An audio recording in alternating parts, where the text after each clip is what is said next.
아멘. 자, 오늘 말씀해 보니까요. 2절에 장로들의 전통이란 말이 나왔습니다. 전통.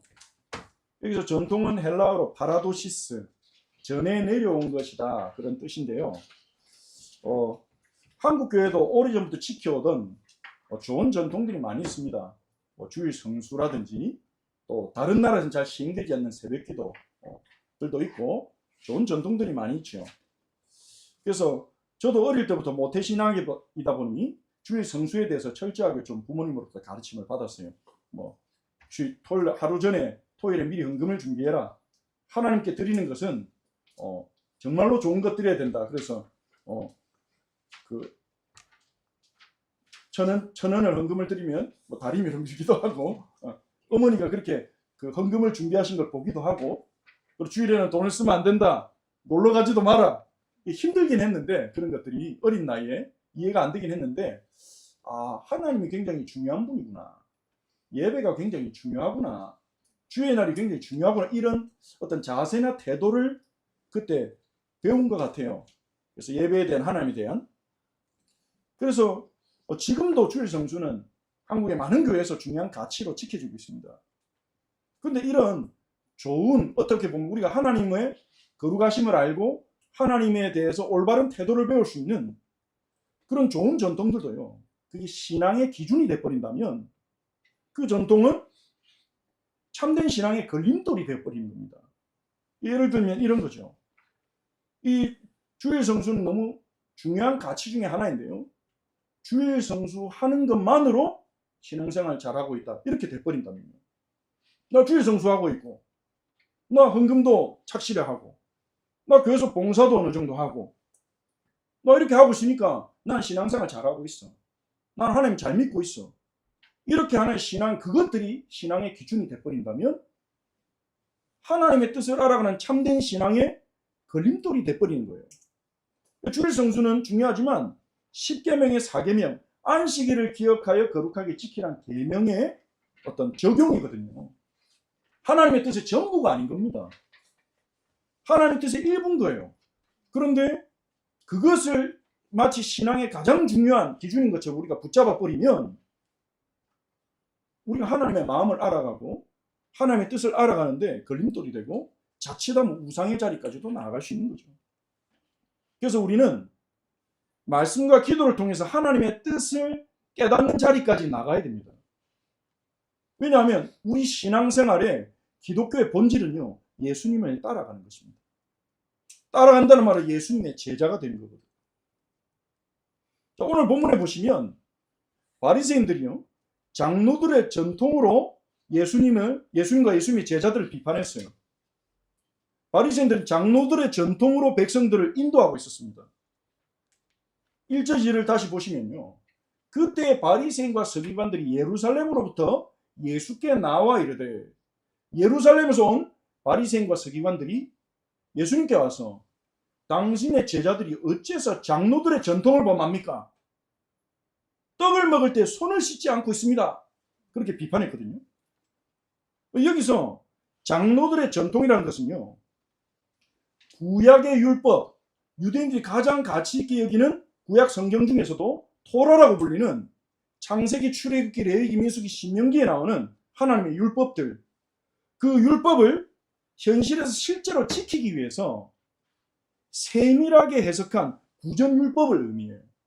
기록된 율법은 아니고 성경에 기록된 그 율법을 가지고 그걸 어떻게 우리의 삶에 실제로 지킬 것이냐, 그것들이 많은 해석과 해석이 나왔는데 그것이 구전되어져서 내려온 구전 전통을 장로들의 전통이라고 불렀습니다. 원래 유대인들의 신앙은요, 성전 중심이었잖아요. 성전에서 제사 드리고. 그런데 바벨론이 남유다를 이제 침략하고 무너뜨릴 때 성전이 파괴돼 버렸거든요. 성전이 없으니까 제사를 지낼 수가 없잖아요. 그래서 포로로 잡혀간 유대인들은요, 제사 중심에서 율법 중심으로 신앙생활이 전환을 맞이하게 됐습니다.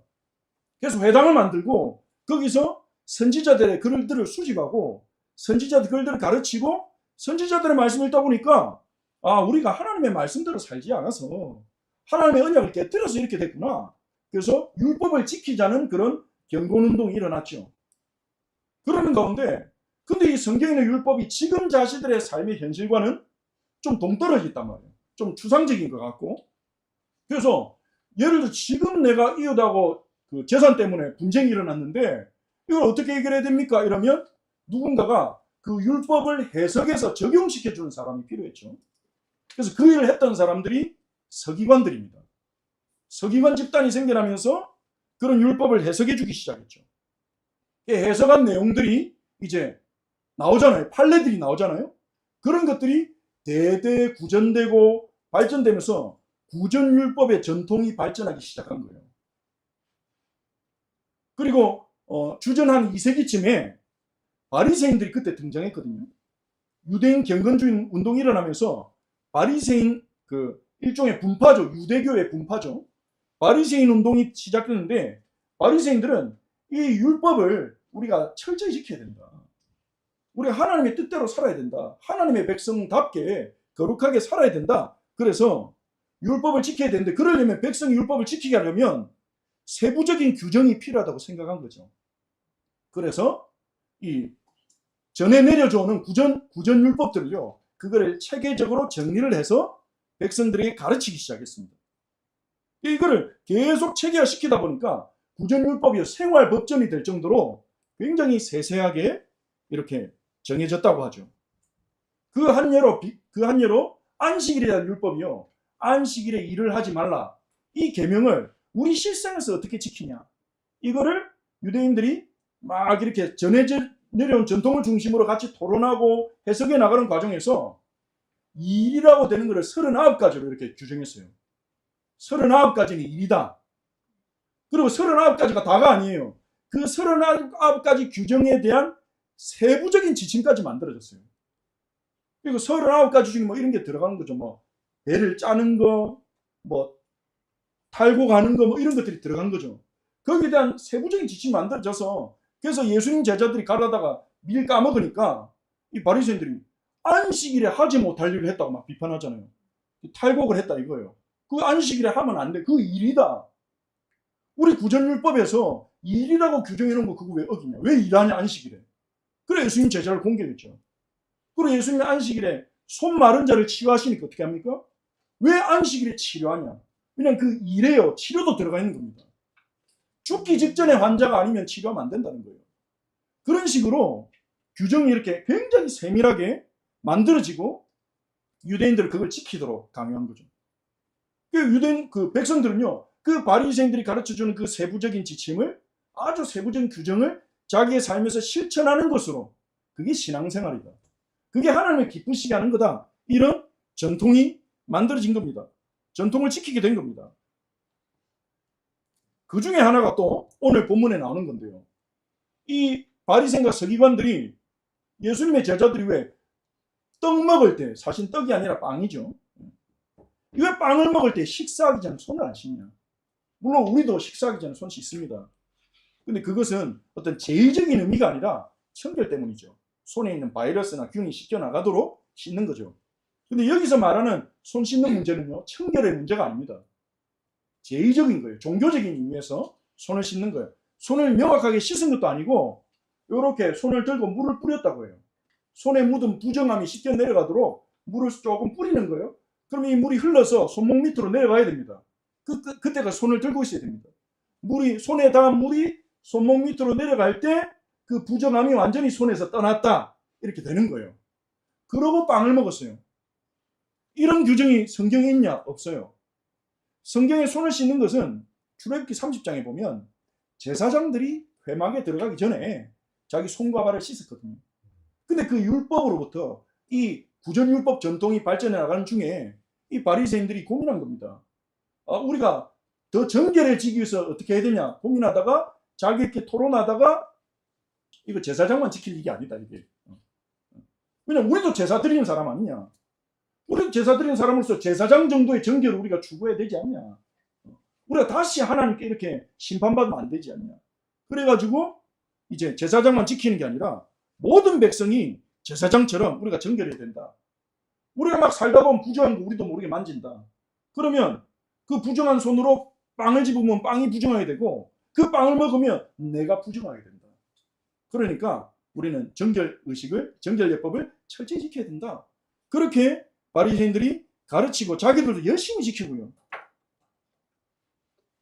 나중에 한 기원 후 3세기, 주 3세기 정도 됐을 때는요, 이 손 씻는 정결예법을 안 지킬 경우에 막 정죄하는 그런 규칙들도 만들어졌다고 하더라고요.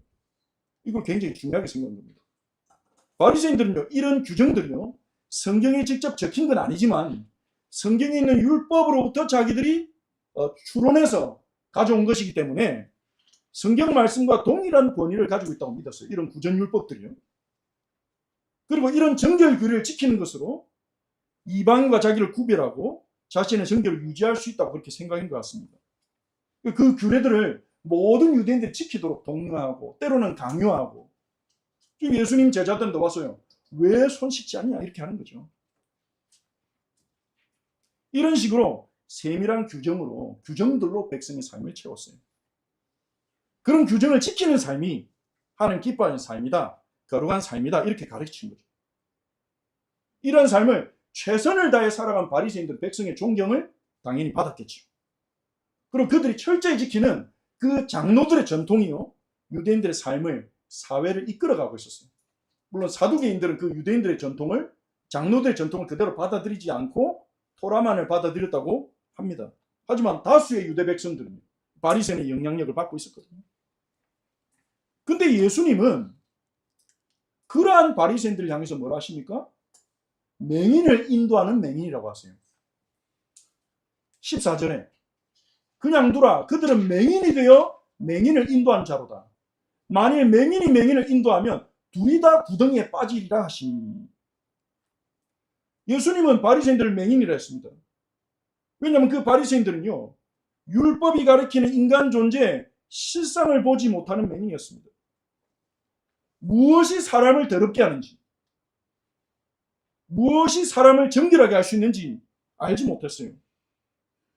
그들은 손을 씻어서 부정한 음식을 먹지 않으면 자신들의 정결이 유지된다고 생각했어요. 그들이 전수받고 지키는 구전율법이, 전통이 하나님의 뜻이고 율법 자체라고 믿었습니다. 이러한 가운데 이 사람들의 생각이요, 어느 정도까지 나갔냐면요, 알프레드 에더사임이라는 유대인 출신 목사님의 책을 읽어보니까요, 랍비주의자들이요, 자기들끼리 이런 내용들을 랍비 문헌에 적어놨다는 거예요. 하나님은 낮에는 성경을 연구하시고 밤에는 미시나를 연구하신다. 미시나는 그 구전율법이 한 기원 후 2세기 정도 돼서 책으로 적힌 거거든요. 그걸 미시나라고 하는데 하나님은 그 미시나를 연구한대요. 낮에는 성경 연구하고, 그 정도로 자신의 구전율법을 높여버린 겁니다. 그리고 또 이런 얘기도 있었다고 합니다. 우리가 들을 때는 좀 허황되기도 한데요, 이 하나님의 하늘에 사내들이 있는데, 공회가 있는데 하나님 보좌를 말하겠죠. 거기에 랍비들이 위대함에 따라 딱 앉아있고 그 할라카를 가지고 하나님 앞에서 토론하고, 할라카 이 구전율법과 관계된 거죠. 그걸 가지고 하나님 앞에서 토론하고 거기서 결정한 대로 하늘에서 결정난다. 하나님이 그들의 토론을 듣고 결정하신다. 이런 식으로까지 신성모독적인 그야말로 말들까지도 나왔던 거죠. 그리고요, 이 예루살렘이 그 멸망한 날부터 하나님은 계속 지금까지 통곡하고 계신다. 자기들 그런 말도 하고요. 이게 그들이 가진 그 구전율법을 의존하면서 그걸 계속해서 해석하고 확대해 나가면서 우상이 되는 자리까지 나가버린 것입니다. 근데 그들은 몰라요, 문제가 뭔지. 예수님이 그들이 목숨처럼 붙들고 있는 구전율법의 모순을 딱 건드리시는 거예요. 3절에 보면 어찌하여 너희는 전통으로 하나님의 계명을 범하느냐. 바리새인과 서기관은 예수님께 와서 왜 당신의 제자들이 장로들의 전통을 안 지킵니까? 예수님은 너희는 어째서 전통으로 하나님의 계명을 범하느냐 그랬어요. 그러면서 예수님 말씀하신 게 5계명을 말씀하십니다. 4절에서요. 하나님이 내 부모를 공경을 하지 않는 자. 아버지나 어머니를 비방한 자는 반드시 죽임을 당하리라. 그 정도로 부모님을 공경하라 하지 않았냐. 그런데 너희들의 구전율법은 어떻게 하냐. 장로들의 전통은 어떻게 하냐. 이 장로들의 전통에서는요, 부모님께 드려야 할 것을 5절 6절에 보시면 부모님께 드려야 할 것을 하나님께 드림이 되었다 하면 부모를 돌보지 않는다는 거예요. 여기서 하나님께 드림이 되었다, 이 표현이 고르반이라는 단어입니다. 고르반.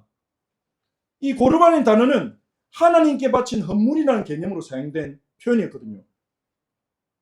레위기 1장 2절에 보면 하나님께 예물을 드리려거든 할 때 그 예물이라는 단어가 히브리어로 고르반입니다. 근데 이 고르반이라는 단어가 구약시대 후기에 오면서 무엇이든지 하나님께 드려진 것이면 사람이 그걸 건드리면 안 된다. 이런 금지의 맹세의 문구로 사용되어진 거예요.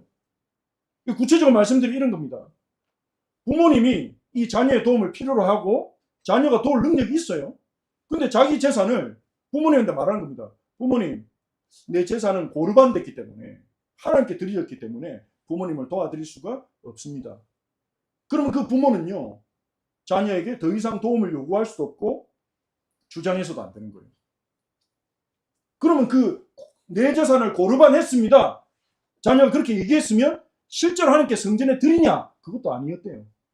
말만 하는 거예요. 말로 할 수 있는 거예요. 고르반. 나는 이렇게 드렸습니다. 그래 놓고 자녀로서 부모님을 모실 책임을 회피하고 면제되는 거예요. 예수님이 그 부분을 건드리시는 거죠. 전통을 가지고 하나님의 계명을 범하느냐. 그렇게 하나님께 드려진 것이니 이거를 드릴 수 없습니다. 이래놓고 자기가 마음대로 사용하는 거예요. 그런 식으로 서원을 악용했어요. 성경에 있는 서원의 율법으로부터 나온 규정이죠.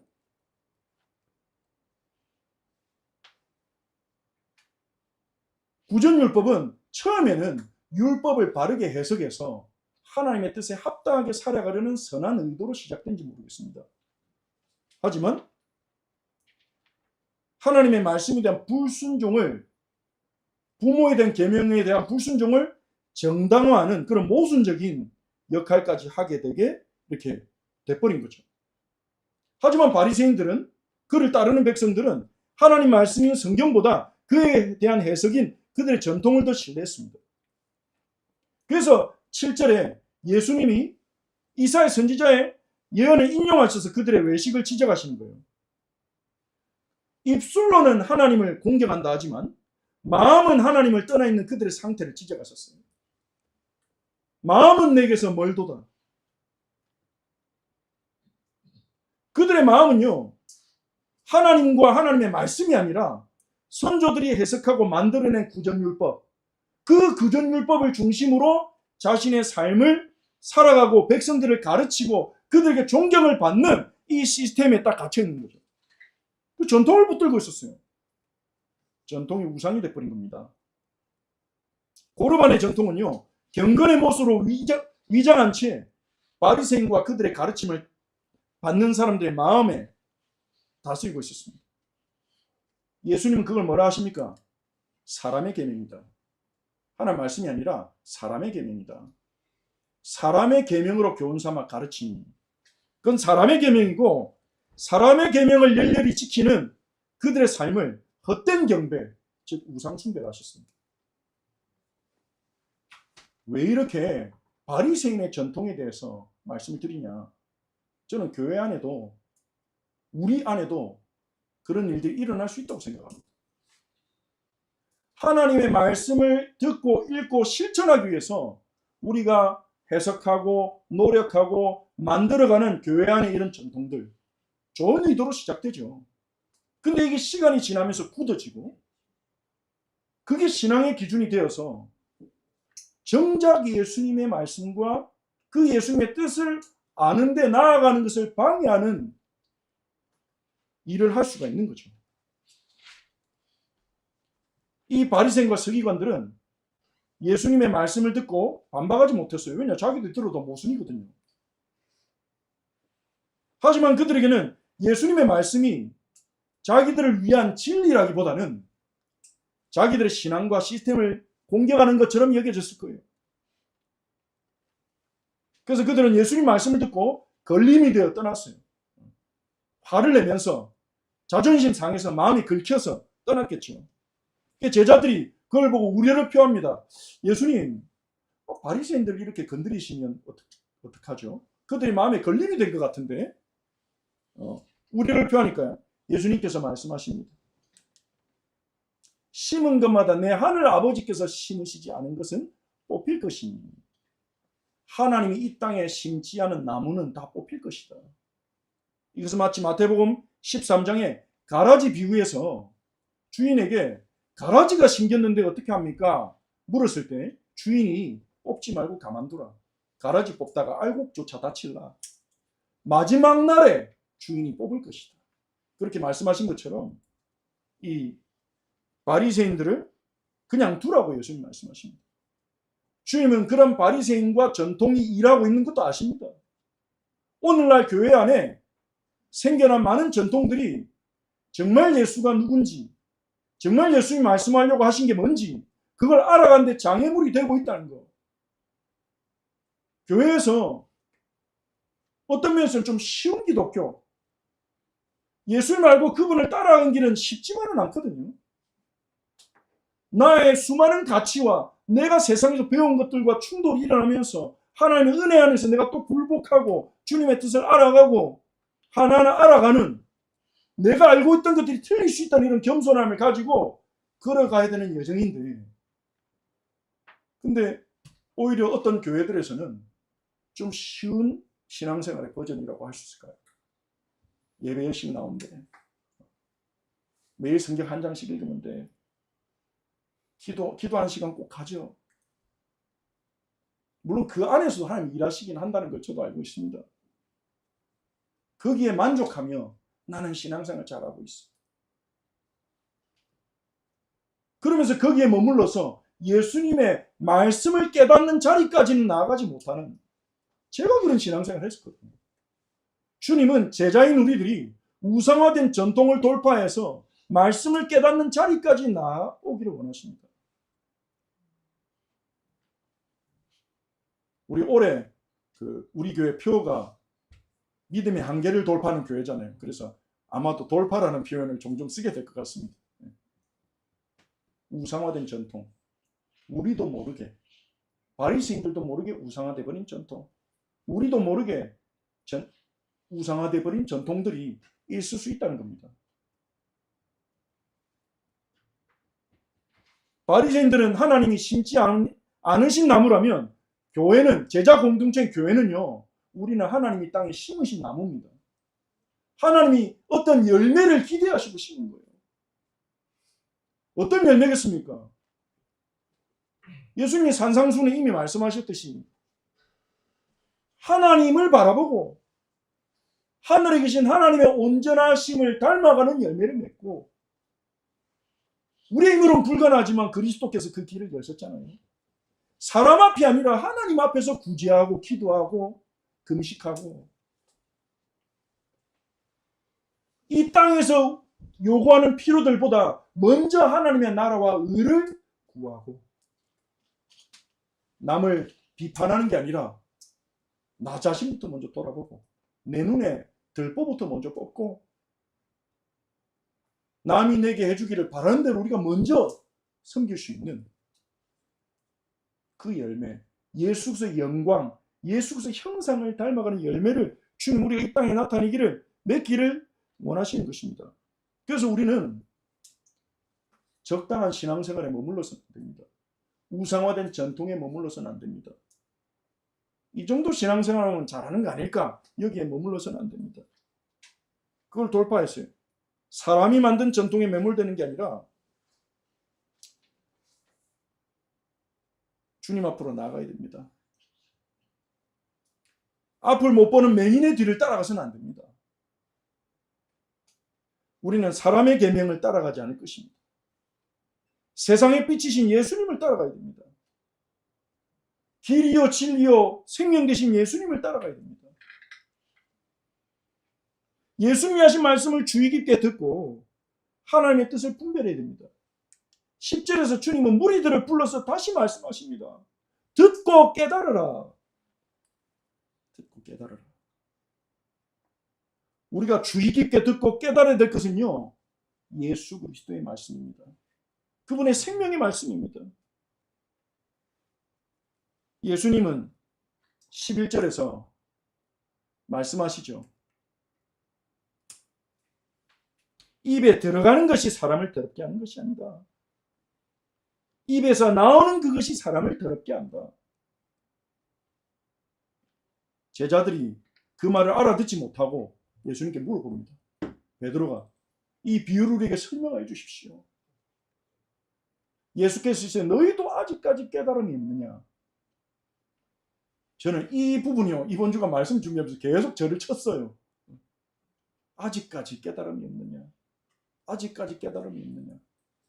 아, 주님은 우리가 깨달음의 자리로 나오기를 원하시는구나.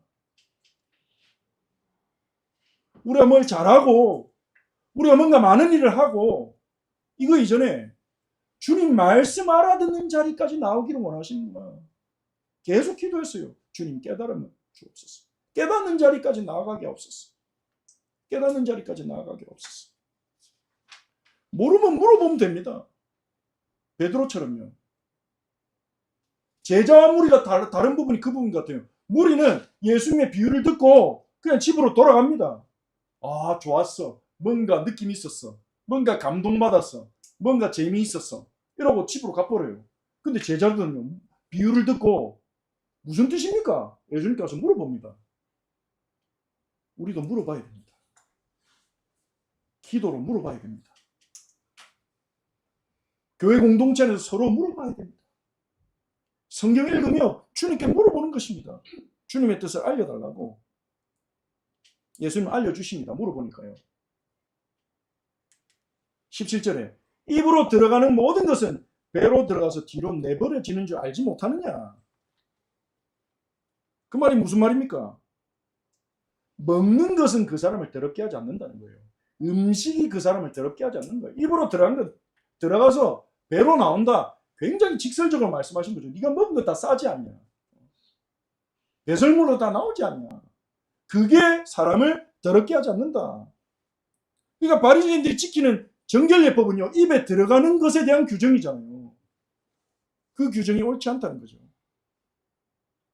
어떤 음식이 사람을 더럽게 하거나 깨끗해 하는 것이 아니다. 그럼 뭐가 사람을 더럽게 합니까?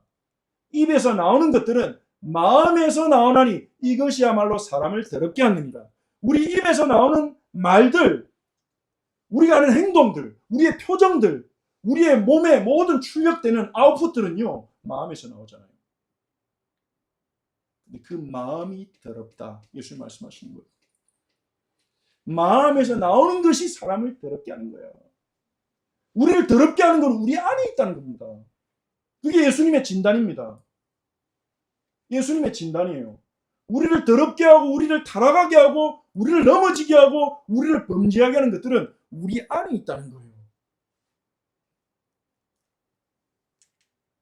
19절에서 말씀하십니다. 마음에서 나오는 것들은 악한 생각, 살인, 간음, 음란, 도둑질, 거짓 증언, 비방인, 이런 것들이 사람을 더럽게 하는 것이요. 이 자리에 계신 형제 자매님들은 여러분 마음에 이것들이 있다고 인정하실 수 있습니까? 내 안에 악한 생각이 있고, 살인이 있고, 간음이 있고, 음란이 있고, 도둑질이 있고, 거짓 증언이 있고, 비방이 있습니다. 예수님은 있다고 하시는데 여러분은 인정하실 수 있습니까? 나는 누구 죽일 계획 세우고 뭐 그런 거 없는데? 그런 생각이 드실 수도 있습니다. 내가 무슨 불륜 이런 거 나 생각도 안 하는데? 그러실 수도 있습니다.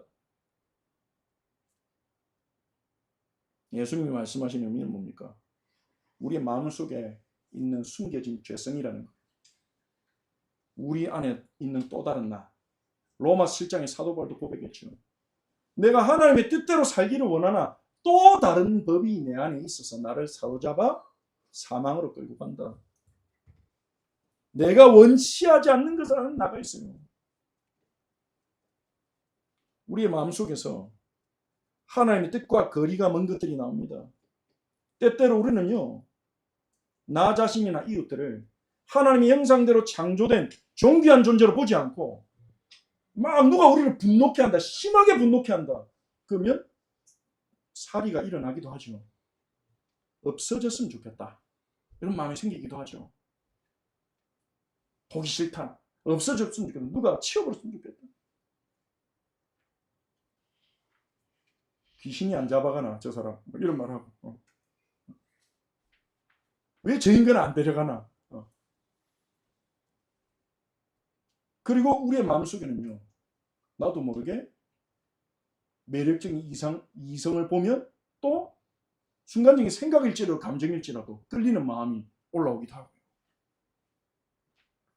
그리고 남의 것을 탐내고 다른 사람을 자신의 마음대로 판단하고 비방하고 그런 마음과 유혹이 우리 안에 일어나고 있지 않습니까?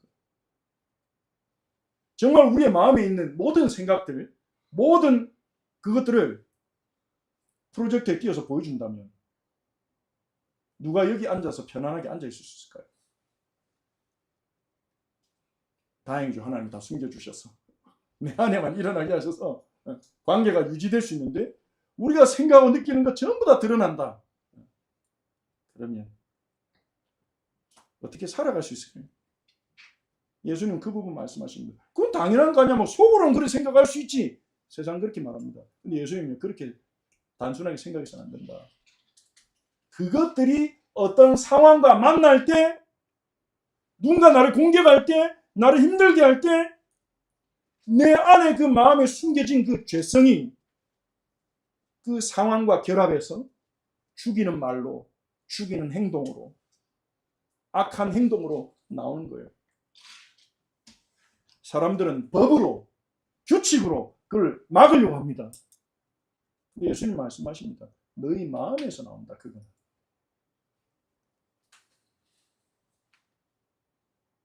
구약 성경에 보면요, 예레미야 선지자가 17장 9절에서 말했습니다.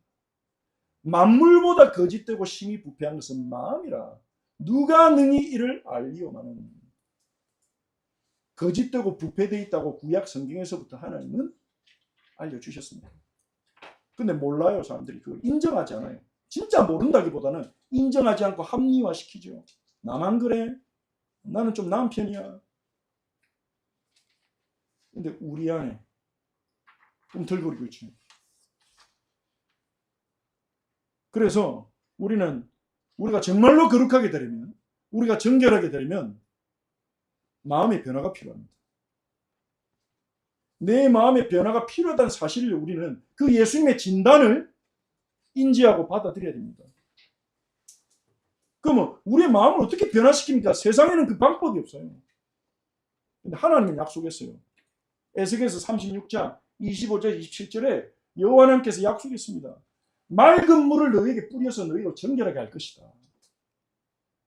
너희를 모든 더러운 것에서와 우상 숭배에서 너희를 정결하게 할 것이다.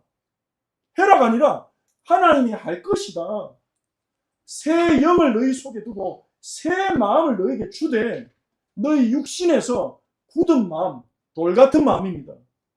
돌 같은 마음, 변하지 않으려는 마음, 저항하는 마음, 이 마음을 제거하고 불순종하는 마음을 제거하고 살같이 부드러운 마음을 줄 것이고, 내 영을 너희 속에 두어 너희로 내 율례를 행하게 하리니 너희가 내 규례를 지켜 행하게 될 것이다. 하나님의 약속, 하나님의 말씀이 우리에게 소망이고 길이 됩니다. 하나님이 하시겠어요. 하나님이 맑은 물을 뿌려서 정결하게 하시겠다고요. 이건 실제 물을 말하는 게 아닙니다. 비유죠. 맑은 물을 뿌려서 씻듯이 내가 너희를 정결하게 하겠다. 너희 마음속에 더러운 것들로부터 너희를 정결하게 하겠다. 우상 숭배에서 너희를 정결하게 하겠다. 그 방법이 뭡니까? 새 영을 너희 안에 넣어주겠다.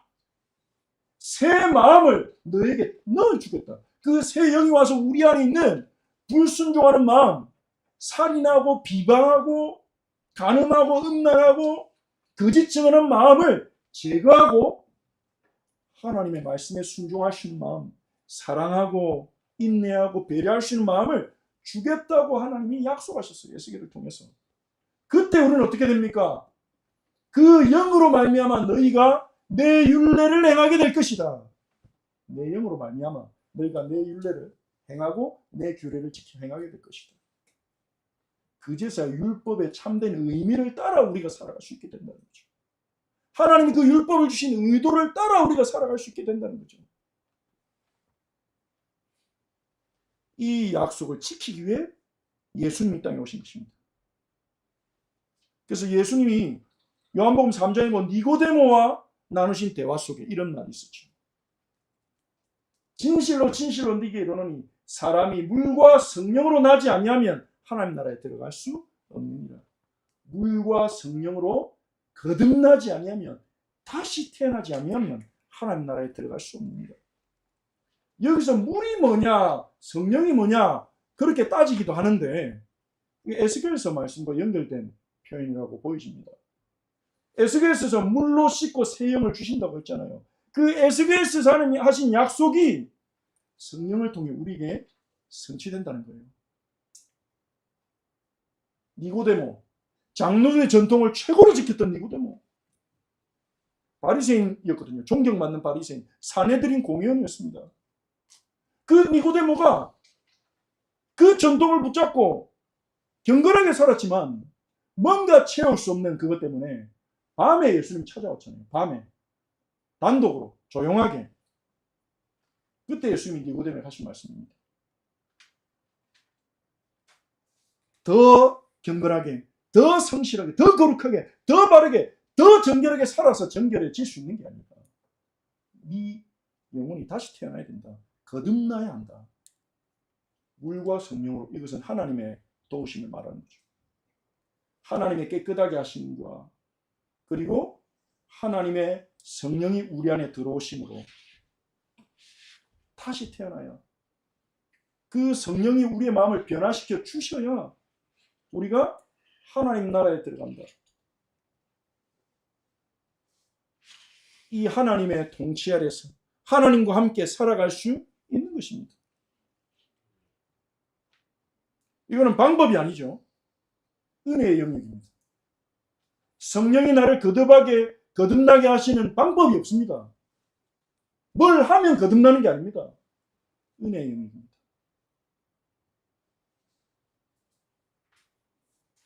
그래서 우리는 하나님께 은혜를 구해야 됩니다.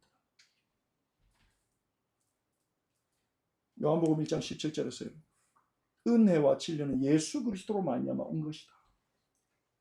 은혜는 예수 그리스도로부터입니다. 사도 바울도요. 서신서 인사말에서 계속 반복합니다. 하나님 아버지와 우리 주 예수 그리스도로부터 은혜와 평강이 너희에게 있을지어다. 은혜와 평강은 하나님 아버지와 우리 주 예수 그리스도로부터입니다. 어떤 규정이 아니라, 어떤 전통이 아니라, 어떤 방식이 아니라, 방법이 아니라, 이게 어렵게 들릴 수 있습니다. 차라리 뭘 해라 그럼 준다. 우리 여기 익숙해 있잖아요. 이만큼 하면 줄게. 그게 익숙해져 있잖아요. 성과만큼 대가를 얻고. 근데 주님의 약속은요, 우리에게 은혜로 주신다는 거예요. 근데 그 은혜는 하나님의 주권적인 베푸심입니다. 우리가 할 수 있는 것은 무엇입니까? 그 은혜를 구하고 기다리고 주님께 나아가는 거죠. 우리가 읽은 마태복음에 보시면요, 예수님을 만나고 예수님께 치유를 받고 예수님의 도움을 받은 많은 사람들이 예수님께 나올 때 뭐라고 부르짖습니까? 다윗의 자손 예수여 나를 불쌍히 여기소서. 그게 은혜를 구하는 자의 고백입니다. 다윗의 자손 예수여 나를 불쌍히 여기소서.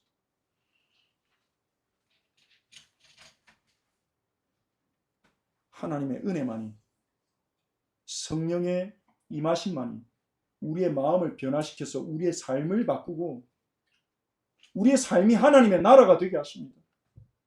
하나님의 뜻에 따라 살아가는, 이웃을 사랑하고 하나님을 최고로 사랑하고 병든 세상을 치유하는 하나님 나라가 되게 하십니다. 하나님 은혜만이 우리의 마음을 변화시키고 그 은혜만이 우리의 마음을 정결하게 합니다.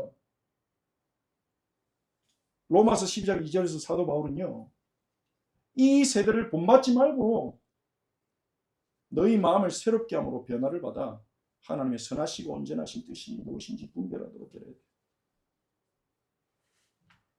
우리는 하나님의 뜻을 분별하고 싶잖아요. 우리의 마음을 새롭게 하시는 하나님의 은혜가 필요합니다.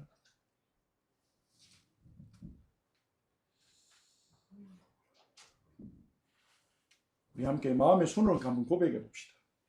주 예수여, 나를 불쌍히 여기소서.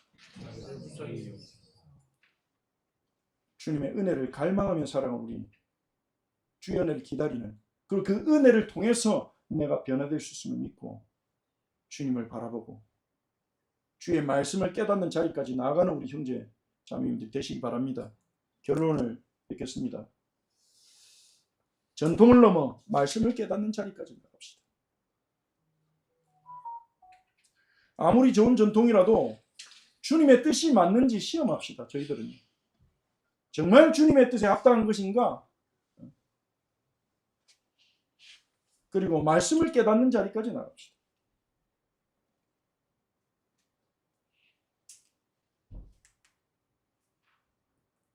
그래서 우리는 겸손히 은혜를 구하며 예수님 말씀에 귀를 기울이는 한 주간이 되면 좋겠습니다. 주 예수의 나를 불쌍히 여기소서. 우리가 그 겸손히 은혜를 구하며 주님이 오늘 주신 말씀에 우리가 귀를 기울이고 또 이번 한 주간 여러분이요 말씀에 귀를 기울이면서 살아가시기 바랍니다.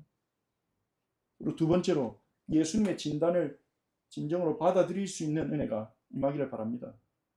문제는 우리의 마음에 있다. 다른 사람, 다른 것 하다는 걸 멈추고요.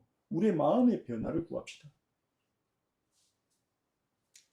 하나님의 성령께서 우리의 마음에 임하셔서 내 마음을 새롭게 하는 은혜가 우리의 마음에 굳은 마음을 제거하고 돌 같은 것을 제거하고 하나님을 바라보며 기쁨으로 순종할 수 있는 살 같은 마음으로 변화되도록 그 은혜를 주시도록 우리가 기도합시다. 기도하며 한 주간을 살아갑시다. 그 은혜를 경험한 한 주간 되시기 바랍니다. 그 은혜가 임하도록 서로 기도하면서